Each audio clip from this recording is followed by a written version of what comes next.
Hey everyone, welcome back to the channel. Today we're going to be taking a look at the top 10 cards from Scarlet and Violet Stellar Crown. We're going to be taking a look at whether these cards are really worth acquiring for your collection, whether there are better alternatives out there, and which ones are my top picks. So without wasting any time, let's get into today's video. To start off, we have number 10, and that's going to be Zeraora Illustration Rare. For all of you who don't know, Zeraora is a mythical Pokemon introduced during the Sun and Moon era. It even has a movie that surrounds it. It's one of the central characters of that film. And it also has a card that reminisces its artwork style from Crown Zenith, which is the Raikou Galarian Gallery, one of the top cards from that set, one of the best looking artworks, and a very, very vibrant card, just as this one is. A really nice addition to your binder. Personally, I picked up this card as soon as it came out in Japanese for $2 or $3, which is pretty much the price that a lot of artworks really retail for in Japanese. Illustration rare wise in English, this card I picked it up. I actually ended up pulling it from Build and Battle during pre-release time, and I was really happy with it. It looks fantastic in the binder, especially adding a sort of splash of color. And sometimes, the more dull pages of the binder, I like to, always have something eye-catching. And so this is a great card for that reason. It has grown substantially over the past 3 months, had a 70% gain, particularly if you take a look at its low from the past 3 months, going from $5.13, it's almost doubled in value. But at the same time, if we take a look at 6 months ago, we'll see its pre-release price. See, it was actually going for $20. This is something to note. We shouldn't really take stock of pre-release prices substantially. I don't want y'all to see this price and be thinking this is the true intrinsic value of the card. Pre-release prices are always inflated, and unfortunately we're seeing some recent sets not really experiencing the market correction that's traditional and usually more accurate when it comes to Pokemon cards when the supply starts to become available and demand is starting to get met. Even with sets that have terrible pull rates, it's just a fact of life when it comes to a lot of TCG Pokemon card things. Unfortunately, that's not the case for things like Prismatic necessarily, but we do see even with sealed products such as the Surprise Box, which came out. It was going for crazy prices before it actually released officially, came down. Same with the binders, so forth. So it's just a general note I wanted to make. A lot of people don't really pay attention to how pre-release prices really drop, and so they put a lot of money up front and they end up losing quite a bit. So I just wanted to make that general note. So if we take a look at this card at a more realistic high, it was going for $7, now it's going for 10. Not too much of a hike from that perspective. And overall, with how illustration rares are doing in the Pokemon TCG, Scarlet and Violet illustration rares wise, I think this is one of the best and very undervalued for what it is. Next up, and this is a card that I actually share the opposite view on. I don't think this is overvalued, nor do I think this is exactly the number one buy for your collection. This is a nice card, don't get me wrong, one of the first Rainbow Stellar cards out there in Scarlet and Violet. But generally speaking, historically speaking, in terms of Sword and Shield and Scarlet and Violet, in Sword and Shield you even have rainbows and golds haven't done as well. In Scarlet and Violet, gold haven't done as well. Terra Full Arts haven't done as well. Always the illustration rares and the SIRs that really hog the spotlight. And although this is a really nice card, the fact is it's not even one of the most adored Pokemon out there, and there are more compelling alternatives even within the gold terrestrial / stellar space. So I would not personally pick up this card. I do personally own it just because I pulled it, but this is not a card that I will buy, as I also expect there to be more gold cards that come out. I don't think this will really hold the test of time as well. I mean, there are some positives here, no, don't get me wrong. Like I said, the pastel colorway that kind of contrasts with the golden background. There's a little mini turtle on top, which is kind of nice. And Terpagos is one of the key characters in Pokemon Horizons. Liko actually ends up obtaining the friendship of this Terpagos from one of the ancient partners / travelers alongside Lucius, who had the partner of a black Rayquaza, i.e. a shiny Rayquaza, a bunch of other legendaries. And so one of his traveling companions partners was this Terpagos. So it does have a central role in the show. There are some things going for it, but as we'll see later on, I think there's a better Terpagos in this set. Next up, we have Briere SIR. I think this is a fantastic artwork, to be honest. If we're taking a look at price, $20. If we want to see the near mint of the graph, make sure you guys do this if you ever go into TCG Player. Sometimes they'll just show you the LP or worse. condition. But if we take a look at the graph, we'll see that it's actually been on a fairly steep downward trajectory all the way up to December, and after that it's kind of began to jump up a bit and started to level out. This card is, I'd say, fairly valued, and I think is one of the better looking SIR trainers personally. Briere is not by any means the most popular trainer, but she's a fair one, a decent personality, a little bit carried away in the game, fun little interactions that she kind of produces throughout the expansion, the DLC in Pokemon Scarlet and Violet, for all of you who haven't played it. And so she's a central character in there, the researcher who's part of the Blueberry Academy, and she comes on and is trying to research Terrapagos, Terrastal, the Terrastal mechanic, and so forth. And so clearly we see her attachment to, shiny gems and so forth, trying to understand the mysteries of the gimmick of Scarlet and Violet. Personally, if I find this card, I will pick it up for my trainer binder. I do have a trainer binder with SIRs, full arts, and so forth, and I think this will make a wonderful addition. As a collector, as an investor, I would see this card as a fair value purchase. I don't expect it to be far less in terms of value, even if it comes down a bit. I think over the long term, it will hold its value at the minimum, if not go up. Next up, we have Galvantula, and I don't think this is particularly a great purchase in terms of cards. It was nice when it first came out, and people were enjoying it because this was really the beginning of stellar alt art, so the rainbow border was quite captivating, and it was generally a pretty colorful and out there card. I have said in the past that abstract arts don't really hit home runs for me at the beginning, so it takes time for me to sort of settle into it and enjoy it. This is not one of those cards. I have not really liked it that much throughout.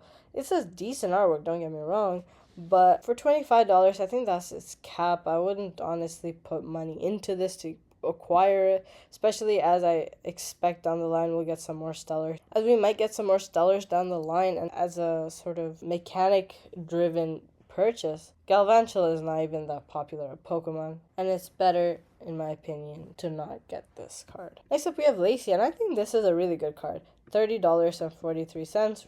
Pretty good value. I would personally, if I found this card for $30, pick it up for my trainer binder again.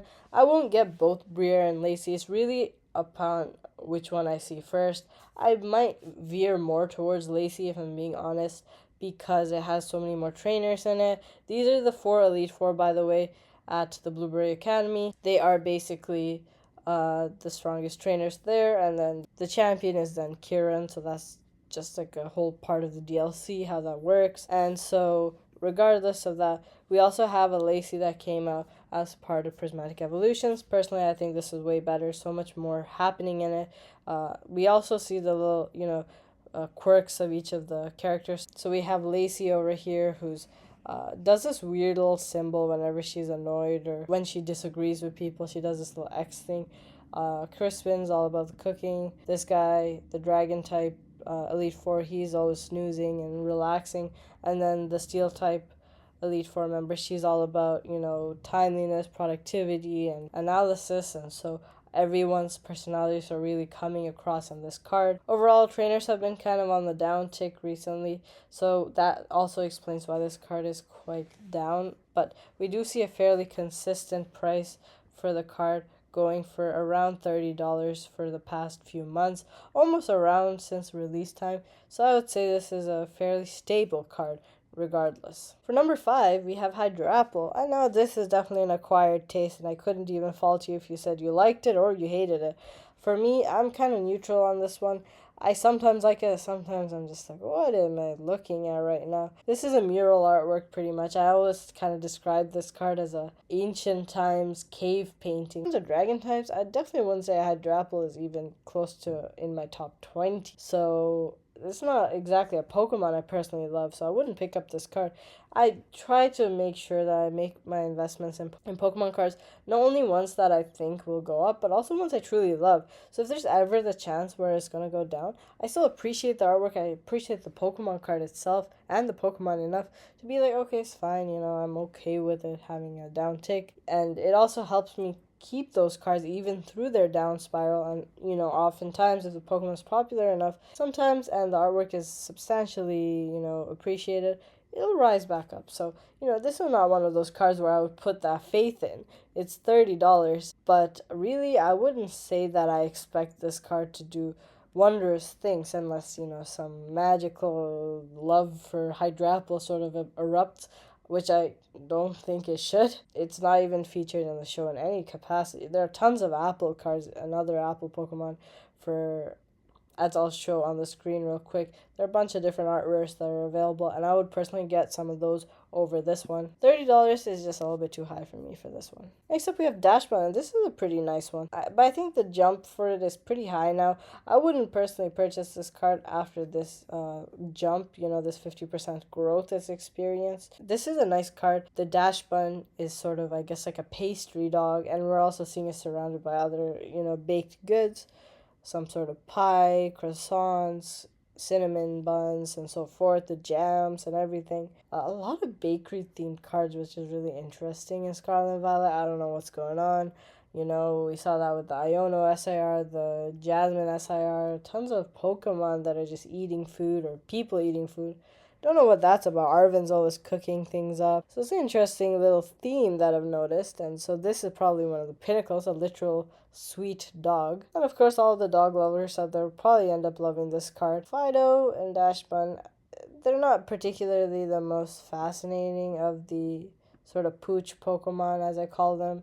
I definitely liked Hertier's line a little bit better, from Lillipup all the way to Stoutland. This one's a little bit more tame and a little less explored, particularly in the game. Like, none of the substantial main characters really have this Pokemon either. It's kind of just like under the radar. We do see it sort of interacting with the Miraidon in the Scarlet Violet base card, which I found to be a really nice touch, but for its own SR, I don't know if I like this one as much. I almost like the Dash Bun that appears in that card better. Next up, and I think obviously y'all know what the next three cards are going to be. This is going to be Bulbasaur, of course. In Japanese, we got these three cards, the Bulbasaur, Squirtle, and the Charmander. That's from the Obsidian Flames ETB as a promo in English. All three of these came in a collection box in Japanese. And so in English, I guess they decided to split it up. We got the Charmander early on, and then in Obsidian Flames, which was the third set of Scarlet and Violet era. And then we finally got Stellar Crown, and then they were like, yeah, we'll just give you guys the Bulbasaur and Squirtle. So we finally got it. And then, the Pidgeys, again, sticking with that theme for some reason. There's always Pidgeys in all three of the cards. I mean, the OG bird Pokemon, I'll take it. I have no problem with it for sure. And I definitely have to say I love the Bulbasaur more than Squirtle itself. We're finally seeing it come down.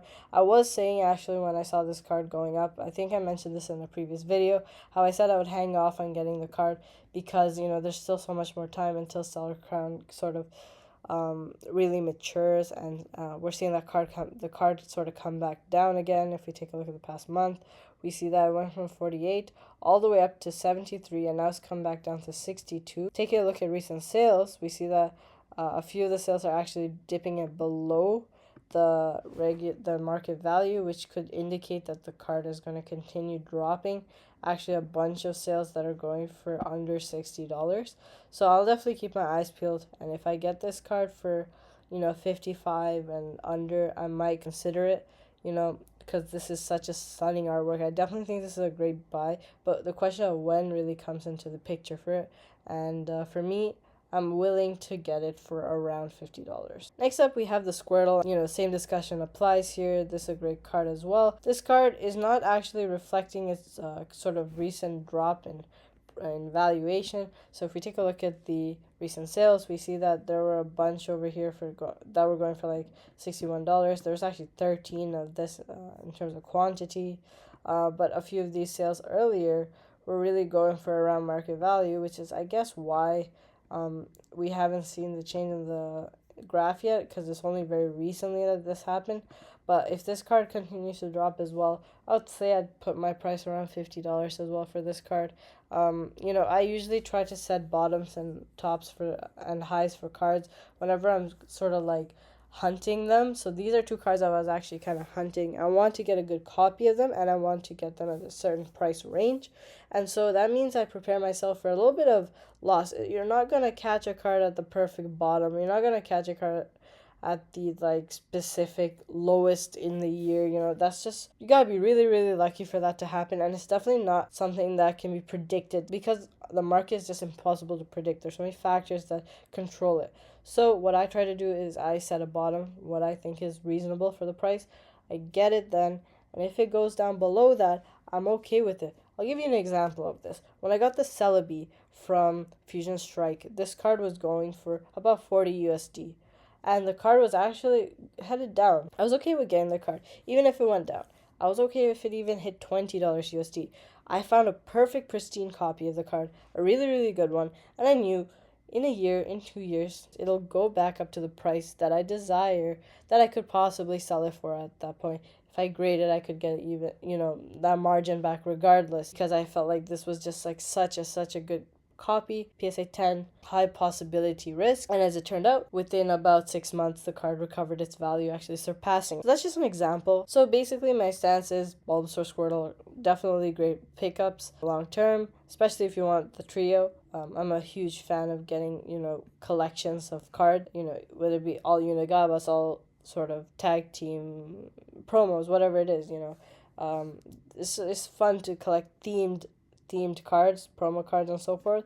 And so this is definitely one of those interesting situations. Finally, for number 1, we have the Terrapagos EX from Stellar Crown. Now, this card I would say is a pretty good pickup. I really think this is way better than the Prismatic Evolution Terrapagos that was introduced. Weird replica, which gives a less charming aesthetic and a different angle on Terrapagos. I like the geometric patterns that embrace this card finish compared to that one, which goes for a theme that doesn't quite complement Terrapagos' natural state.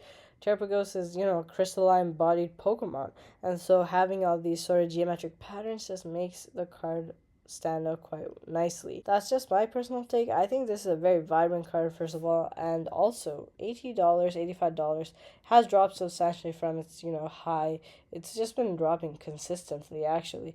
After that pre-release time, it was kind of going for $100 for a decent period of time. Dropped all the way down to $75. Now it's back to $85, and it's been really sticking around that price range.